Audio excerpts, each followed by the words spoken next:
Hello everyone, स्वागत है आपका आपके अपने चैनल परफेक्ट फार्मेसी पे।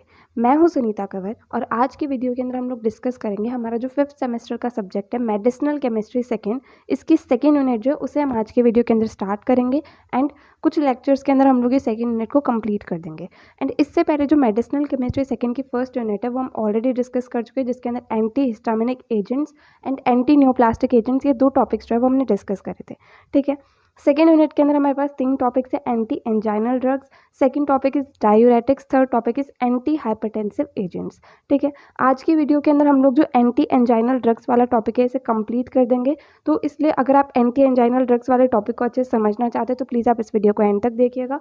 तो इसके अंदर आपको डिटेल के अंदर सारी की सारी चीज़ें बता दी जाएंगी कि एंटी एंजाइनल ड्रग्स होता क्या है, उसके बाद में इसका क्लासिफिकेशन किस तरीके से होगा, देन जो अलग अलग क्लासेस है उनका मैकेनिज्म ऑफ एक्शन क्या होगा, देन जितनी भी ड्रग सिलेबस के अंदर दी गई है उनके स्ट्रक्चर एंड उनके यूजेस, तो सारी की सारी चीज़ें जो है वो इस वीडियो के अंदर डिस्कस हो जाएंगे। तो आप इस वीडियो को एंड तक देखिएगा। एंड नोट्स जो है मेडिसिनल केमिस्ट्री के वो हमारी ऑफिशियल वेबसाइट perfectpharmacy.in पर आपको मिल जाएंगे, तो वो चीज़ आप वहाँ जा करके चेक कर सकते हैं। तो चलिए हम लोग स्टार्ट करते हैं। सबसे पहले हमें ये पता होना चाहिए कि एंटी एंजाइनल ड्रग्स जो हैं ये होती क्या है। तो सिंपली ये ऐसी ड्रग्स या फिर ऐसे एजेंट्स होते हैं जिन्हें एंजाइना पैक्टोरिस, जो कि एक बीमारी होती है हार्ट से रिलेटेड, उसे ठीक करने के लिए यूज़ करा जाता है। तो सिंपली एंटी एंजाइनल ड्रग्स जो हैं ये ऐसे ड्रग्स या फिर ऐसे एजेंट्स होते हैं जो क्या करते हैं, एंजाइना पैक्टोरिस को ठीक करने में मदद करते हैं।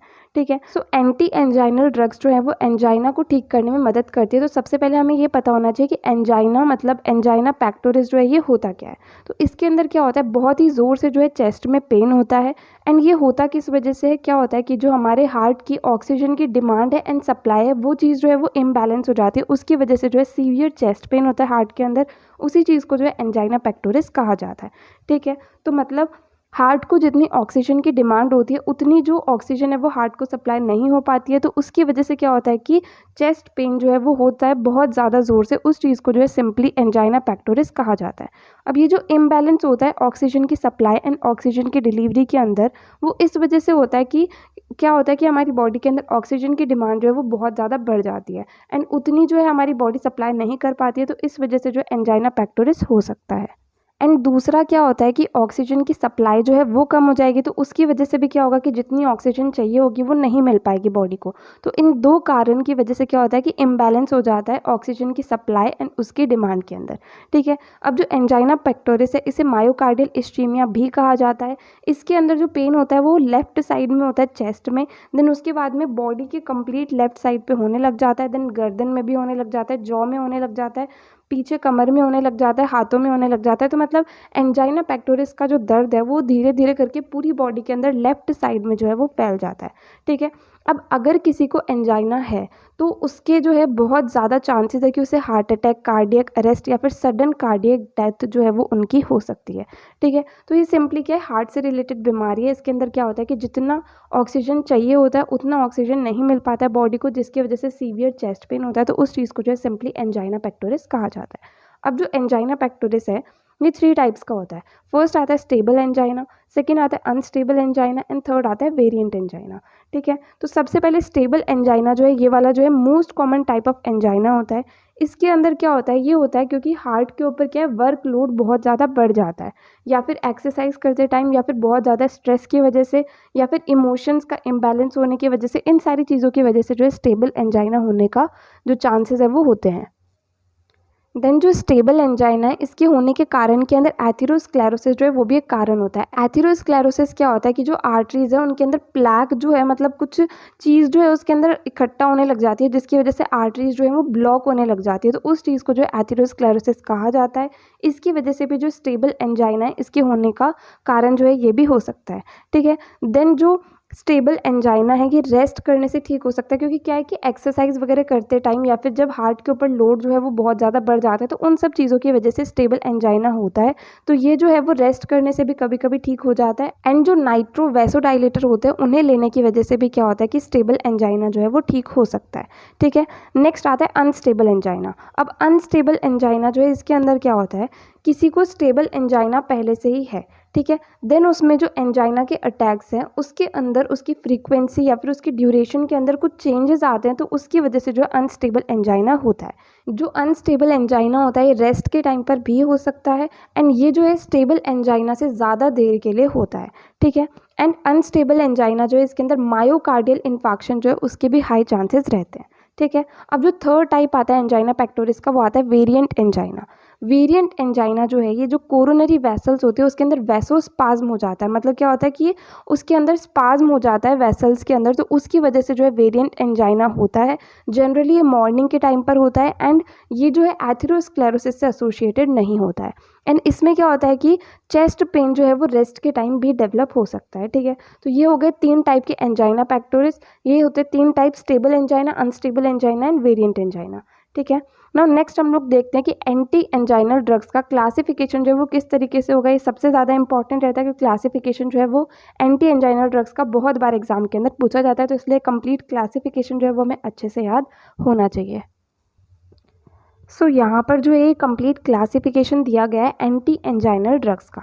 तो जो एंटी एंजाइनल ड्रग्स है इन्हें 3 क्लासेस के अंदर क्लासीफाई करा जाता है। सबसे फर्स्ट क्लास आती है वैसोडाइलेटर्स, जिन्हें नाइट्राइट्स एंड नाइट्रेट्स भी कहा जाता है, ठीक है। सेकेंड क्लास आती है कैल्शियम चैनल ब्लॉकर्स, एंड ये भी फर्दर 3 क्लासेस के अंदर क्लासीफाइड रहते हैं। देन लास्ट क्लास आती है मिसलेनियस, इसके अंदर 2 ड्रग्स आती है एस्पिरिन एंड साइक्लिनडिलेट, ठीक है। अब जो वैसोडाइलेटर्स होते हैं नाइट्राइट्स एंड नाइट्रेट्स, इनके अंदर जो ड्रग्स आते हैं वो है अमाइल नाइट्राइट, नाइट्रोग्लिसरीन, आइसोसोर्बाइड डाइनाइट्राइट, डाइपाइरिडामोल, पेंटा इराइथ्रिटोल, टेट्रा नाइट्रेट, ठीक है। ये है कंप्लीट वैसोडाइलेटर्स के अंदर जो ड्रग्स आती हैं। देन कैल्शियम चैनल ब्लॉकर्स जो है ये भी फर्दर 3 क्लासेस के अंदर क्लासिफाइड है। फर्स्ट क्लास आती है फिनाइल एल्काइल अमीन डेरिवेटिव, जिसके अंदर आते हैं verapamil and bepridil hydrochloride. Second आते हैं बेंजोथाइजापीन डेरिवेटिव, इसके अंदर आते हैं डिल्टियाजेम हाइड्रोक्लोराइड। नेक्स्ट क्लास आती है 1,4 डाइहाइड्रोपायरिडीन डेरिवेटिव, जिसके अंदर ड्रग आती है nifedipine, amlodipine, felodipine, nicardipine and nimodipine, ठीक है। ये कंप्लीट एंटी एंजाइनल ड्रग्स का क्लासिफिकेशन। देन इसके अंदर जो SAR स्ट्रक्चर एक्टिविटी रिलेशनशिप हमें पढ़ना है वो 1,4 डाइहाइड्रोपायरिडीन डेरिवेटिव्स का पढ़ना है, तो इसका स्ट्रक्चर एक्टिविटी रिलेशनशिप भी हम लोग डिस्कस करेंगे। एंड बाकी vasodilators and calcium channel blockers जो हैं इनका मैकेनिज्म ऑफ एक्शन किस तरीके से होता है, मतलब किस तरीके से काम करते हैं, वो चीज़ भी हम लोग इस वीडियो के अंदर डिस्कस करेंगे, ठीक है। तो सबसे पहले हम लोग वैसोडाइलेटर्स के बारे में, उसके अंदर जो जो ड्रग्स आती है उसके बारे में हम लोग देख लेते हैं। तो जो वैसोडाइलेटर्स होते हैं इन्हें ऑर्गेनिक नाइट्रेट्स भी कहा जाता है। अब वैसोडाइलेटर्स इसके नाम से ही हमें पता चल रहा है, जैसे कोई ब्लड वेसल इस तरीके से हमारे पास है, ठीक है। तो ये क्या करते हैं वैसोडाइलेटर्स, ये जो ब्लड वेसल होती है उसका रिलैक्सेशन करने में मदद करते हैं, मतलब इसका जो डायमीटर है उसे थोड़ा सा, जैसे ये कम है तो उसे थोड़ा सा ज़्यादा करने में जो है वैसोडाइलेटर्स मदद करते हैं, ठीक है। तो ये सिंपली क्या करते हैं ब्लड वेसल्स का डायलेशन करते हैं, मतलब पहले वो कॉन्ट्रैक्ट हुई होती है तो उसे डायलेट करते हैं, इस चीज़ में जो है वैसोडाइलेटर्स मदद करते हैं, ठीक है। अब जो नाइट्रेट्स हैं या फिर जो वैसोडाइलेटर्स हैं इनका मैकेनिज्म ऑफ एक्शन जो है वो किस तरीके से होगा। तो सबसे पहले ये ड्रग्स जो है जब इनको हम बॉडी के अंदर लेते हैं तो ग्लूटाथियोन एस ट्रांसफेरेज एंजाइम की मदद से ये जो ड्रग है वो डीनाइट्रेट हो जाती है एंड नाइट्रिक ऑक्साइड को जो है ये रिलीज़ कर देती है। अब जो नाइट्रिक ऑक्साइड होता है ये क्या करता है ग्वेनिलाइल साइक्लेज जो है इसे एक्टिवेट कर देता है, जिसकी मदद से क्या होता है GTP जो है वो CGMP के अंदर कन्वर्ट हो जाता है। अब जो ये CGMP है ये क्या करता है CGMP डिपेंडेंट प्रोटीन काइनेज को एक्टिवेट कर देता है, ठीक है। इसकी मदद से क्या होता है जो प्रोटीन काइनेज होता है वो एक्टिवेट हो जाता है। अब प्रोटीन काइनेज के एक्टिवेट होने से हमारे पास 2 प्रोसेसेस यहाँ पर होते हैं जिनकी मदद से रिलैक्सेशन जो है स्मूथ मसल्स का या ब्लड वेसल्स का वो होता है, ठीक है। एक तरफ क्या होता है प्रोटीन काइनेज के एक्टिवेशन की मदद से कुछ प्रोटीन्स जो है उनका फॉस्फोराइलेशन होता है, ठीक है, जिसकी वजह से क्या होता है इंट्रासेल्युलर कैल्शियम आयन की कंसंट्रेशन जो है वो कम हो जाती है, जिसकी वजह से स्मूथ मसल्स जो है वो रिलैक्स हो जाती हैं, ठीक है। तो इस वजह से क्या हो जाएगा वैसोडाइलेशन हो जाएगा, मतलब ब्लड वेसल्स जो है वो भी डायलेट कर जाएंगी। दूसरी तरफ क्या होता है कि प्रोटीन काइनेज के एक्टिवेशन की मदद से क्या होता है मायोसिन लाइट चेन काइनेज, जिसे हम MLCK भी कह सकते हैं, इसका फॉस्फोराइलेशन होता है, जिसकी वजह से क्या होता है कि जो मायोसिन लाइट चेन काइनेज है इसका फॉस्फोराइलेशन हो गया तो अब इसकी जो अवेलेबिलिटी है, मतलब इसकी जो प्रेजेंस है वो वहाँ पर कम हो जाती है, इनकी कंसंट्रेशन जो है वो कम हो जाती है। तो इसकी वजह से जो मायोसिन का एक्टिवेशन करते हैं ये, तो मायोसिन का एक्टिवेशन जो है वो भी थोड़ा सा डिस्टर्ब हो जाता है, तो इसकी वजह से मायोसिन एक्टिन के साथ में इंटरेक्ट नहीं करता। एंड हमने जब फिजियोलॉजी ऑफ मसल कॉन्ट्रैक्शन पढ़ा था तो जब मायोसिन एंड एक्टिन जो है ये दोनों इंटरैक्ट करते हैं उसके बाद ही जो है कॉन्ट्रैक्शन होता है। तो जब मायोसिन का एक्टिवेशन ही डिस्टर्ब हो गया तो मायोसिन जो है वो एक्टिन के साथ इंटरैक्ट ही नहीं करेगा, तो उसकी वजह से क्या होगा, रिलैक्सेशन हो जाएगा एंड कॉन्ट्रैक्शन का प्रोसेस जो है वो कैंसिल हो जाएगा। ठीक है, तो इस तरीके से जो है वैसोडाइलेटर्स काम करते हैं। सिंपली क्या होगा, जब हम वैसोडाइलेटर्स को लेते हैं, मतलब एक ड्रग वैसोडाइलेटर जो है वो हमने ले ली, उसके बाद में क्या होगा, वो ड्रग जो है वो डीनाइट्रेट हो जाएगी ग्लूटाथियोन एस ट्रांसफेरेज एंजाइम की मदद से, जिससे क्या होगा कि नाइट्रिक ऑक्साइड जो है वो रिलीज होगा। अब नाइट्रिक ऑक्साइड रिलीज होकर के ग्वेनाइल साइक्लेज को जो है एक्टिवेट करता है, जिससे जीटीपी जो है वो साइक्लिक जीएमपी के अंदर कन्वर्ट हो जाता है। अब जो साइक्लिक जीएमपी है ये एक्टिवेट करता है cyclic GMP dependent protein kinase को, जिससे एक्टिवेशन होता है प्रोटीन काइनेज का। अब प्रोटीन काइनेज का एक्टिवेशन होने की मदद से दो तरीके से जो है हमारे पास रिलैक्सेशन का प्रोसेस हो जाता है। एक तो प्रोटीन काइनेज जो है वो कुछ प्रोटीन्स का फॉस्फोराइलेशन कर देता है, जिससे कि इंट्रासेलुलर कैल्शियम कम हो जाता है, जिससे स्मूथ मसल्स का रिलैक्सेशन हो जाता है। दूसरी तरफ प्रोटीन काइनेज जो है वो मायोसिन लाइट चेन काइनेज का फॉस्फोराइलेशन कर देता है, जिससे उसकी कंसंट्रेशन, उसकी अवेलेबिलिटी जो है वो कम हो जाती है, जिससे मायोसिन का एक्टिवेशन जो है वो भी डिस्टर्ब हो जाता है, जिससे मायोसिन जो है वो एक्टिन के साथ में इंटरेक्ट नहीं करता, तो फाइनली उससे भी रिलैक्सेशन हो जाता है। ठीक है, नाउ हमने इसका मैकेनिज्म ऑफ एक्शन देख लिया। अब हम वैसोडाइलेटर्स के अंदर जो जो ड्रग्स हमारे सिलेबस के अंदर दी गई है उनका स्ट्रक्चर एंड उनके यूजेस एंड अगर सिंथेसिस देखना है तो वो चीज़ हम लोग यहाँ पर देखेंगे।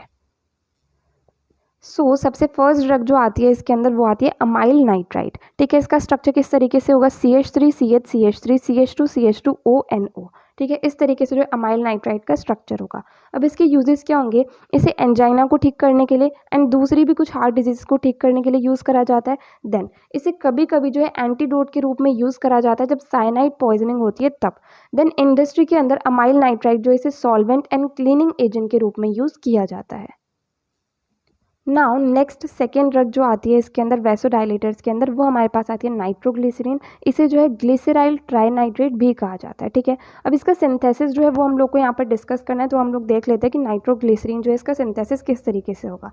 तो इसका सिंथेसिस बहुत ही सिंपल है, ग्लिसरॉल का नाइट्रेशन करते हैं तो उसे नाइट्रोग्लिसरीन जो है उसका सिंथेसिस हो जाता है। तो ग्लिसरॉल का स्ट्रक्चर है CH2OH CHOH CH2OH। ठीक है, जब इसका हम नाइट्रेशन करेंगे HNO3 एंड H2SO4 की प्रेजेंस में, तो इससे जो है नाइट्रोग्लिसरीन बन जाएगा एंड इसके अंदर क्या होगा, यहाँ से जो H है वो हटके उसकी जगह पर NO2 जो है वो जुड़ जाएगा, तो CH2ONO2 CHONO2 CH2ONO2। ठीक है, नाइट्रोग्लिसरीन जो है इसका सिंथेसिस इस तरीके से हो जाता है।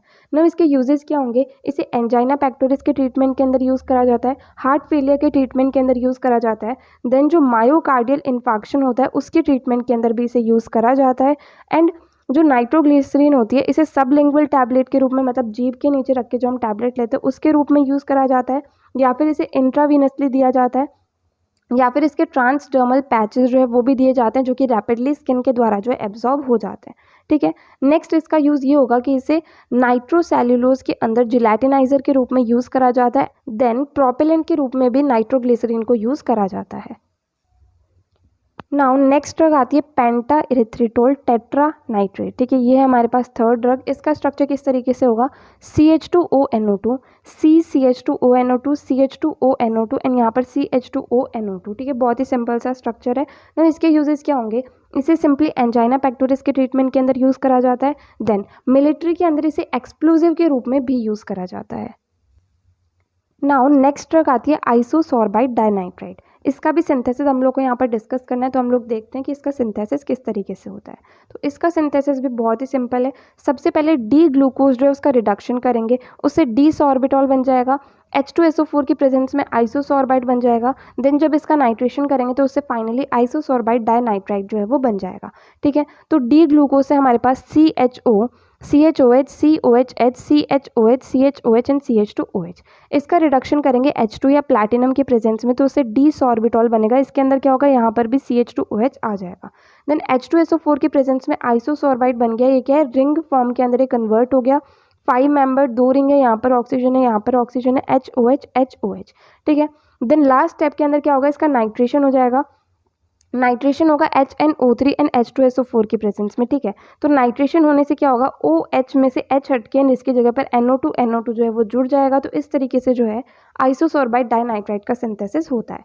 ठीक है, यहाँ पर ये जो है कंप्लीट आइसोसोर्बाइड डाइनाइट्रेट का स्ट्रक्चर जो है वो दिया गया है। अब इसके यूजेस क्या होंगे, इससे सबसे पहले तो मेनली एंजाइना पैक्टोरिस को ठीक करने के लिए यूज़ करा जाता है। देन जो एंजाइनल अटैक आता है उसके ट्रीटमेंट के अंदर भी इसे यूज़ करा जाता है सबलिंगुअल टैबलेट के रूप में, या फिर च्यूएबल टैबलेट के रूप में, मतलब जो चबाने वाली टैबलेट होती है जिससे जल्दी से एक्शन आ जाए, उसके रूप में यूज़ करा जाता है। ठीक है। देन इसे कभी कभी टॉपिकली भी अप्लाई करा जा सकता है, इंट्रावीनस इन्फ्यूजन की मदद से भी इसे दिया जा सकता है। नाउ वैसोडाइलेटर कैटेगरी के अंदर जो वैसोडाइलेटर क्लास है, इसके अंदर लास्ट ड्रग जो हमारे सिलेबस के अंदर वो है डायपाइरिडामोल।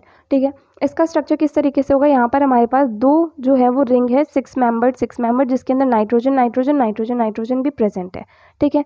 देन इससे यहाँ पर जुड़ा हुआ है N CH2 CH2OH। ठीक है। उसके बाद में यहाँ पर भी सिक्स मेंबर्ड रिंग है जिसके अंदर एक नाइट्रोजन है, यहाँ पर भी सेम यही स्ट्रक्चर है N CH2 CH2OH। ठीक है। एंड यहाँ पर भी सेम यही रिंग जो है वो बनी हुई है। तो सिंपल सा इसका स्ट्रक्चर है। तो इसके यूजेस क्या होंगे, इसे जो ब्लड वेसल्स होती हैं उन्हें डायलेट करने के लिए यूज़ करा जाता है।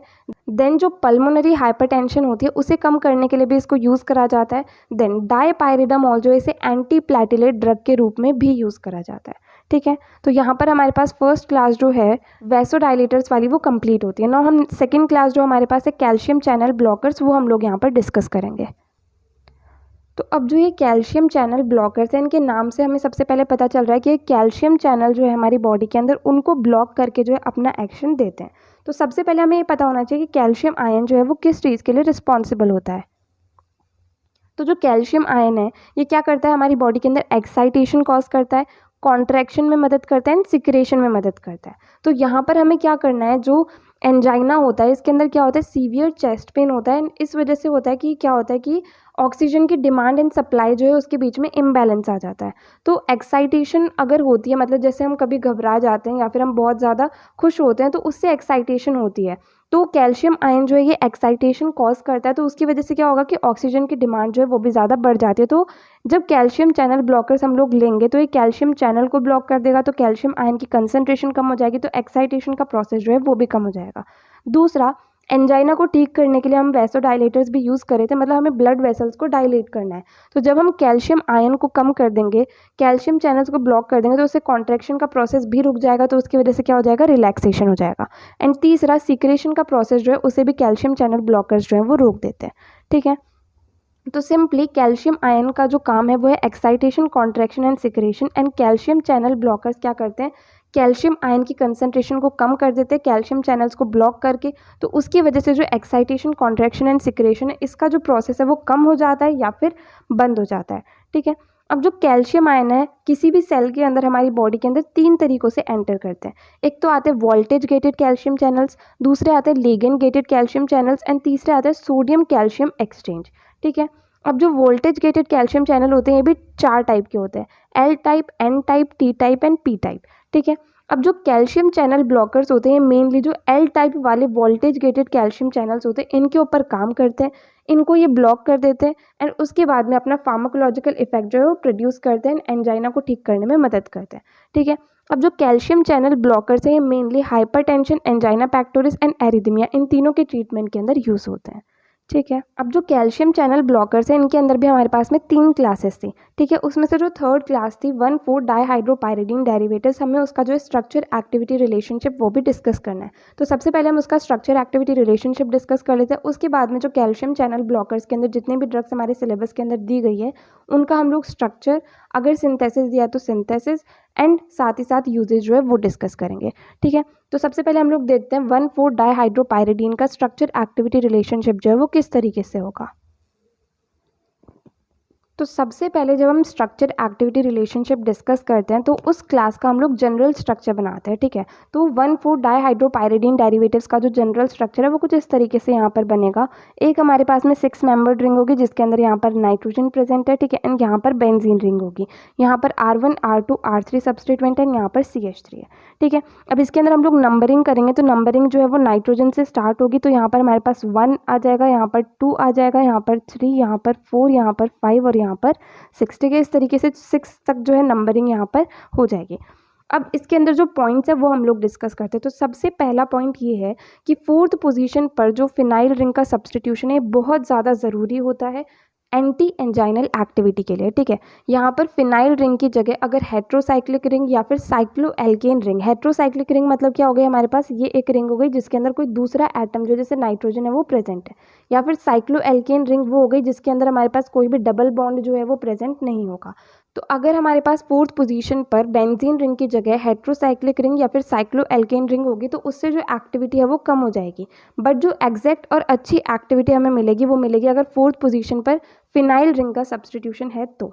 ठीक है, सेकेंड पॉइंट हमारे पास ये है कि जो ये फोर्थ पोजीशन पर aromatic ring phenyl ring present है, ये 1,4-डाइहाइड्रोपाइरिडिन रिंग, ये वाली रिंग जो है ये इसके परपेंडिकुलर होनी चाहिए। ये चीज़ जो है एक्टिविटी के लिए ज़रूरी है। ठीक है, थर्ड पॉइंट हमारे पास ये आता है कि जो 1,4-डाइहाइड्रोपाइरिडीन रिंग है ये भी एक्टिविटी के लिए बहुत ज़्यादा ज़रूरी है। इसकी जगह अगर पाइपरिडीन रिंग या फिर पायरिडीन रिंग होगी तो उससे एक्टिविटी जो है एंटी एंजाइनल एक्टिविटी वो डिक्रीज हो जाएगी। ठीक है, नेक्स्ट पॉइंट ये है कि जो फिनाइल रिंग है इसके ऊपर ऑर्थो पोजीशन पर या फिर मेटा पोजीशन पर जो सब्सटीट्यूशन होता है तो उससे एक्टिविटी जो है वो अच्छी होती है। ठीक है, जैसे ये हमारे पास में फिनाइल रिंग है, इसमें ऑर्थो पोजीशन पर ये दोनों ऑर्थो पोजीशन हो गई या फिर मेटा पोजीशन पर, इन दोनों पोजीशन पर अगर सब्सटीट्यूशन हो रहा है तो वो चीज़ अच्छी है, एक्टिविटी उससे अच्छी होगी। लेकिन अगर पैरा पोजीशन पर अगर सब्सटीट्यूएंट आ रहा है तो उससे एक्टिविटी जो है वो बिल्कुल ख़त्म हो जाती है।